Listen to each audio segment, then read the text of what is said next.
Welcome to section 6, which is on using SQL in SAS. In this video, we are going to discuss PROC SQL command usage in SAS. SQL stands for Structured Query Language. SQL is standardized and is widely used. The main use of SQL is that it retrieves and updates data in relational data tables and databases. Now, a question will definitely intrigue you that what is a relation? A relation is similar to the concept of set in mathematics. Relations are represented physically as two-dimensional tables arranged in rows and columns. The relational theory was developed by an IBM researcher, E.F. Codd.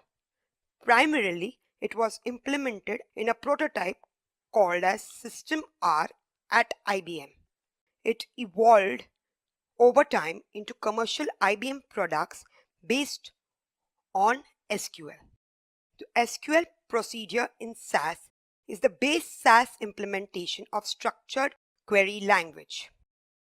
The query begins with PROC SQL, which is a part of the base SAS software used to query any database. The main advantage of PROC SQL is that it is a good alternative to multiple iterations in data steps. Additionally, PROC SQL can also be used to query database, both with interactive SAS session or with batch programs. The tasks performed by SQL are mentioned below.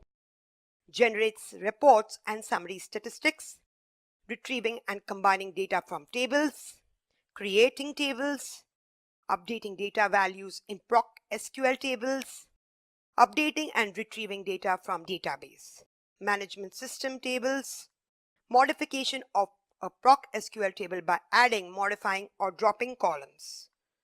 Global statements like title and options can be used to make the output more informative.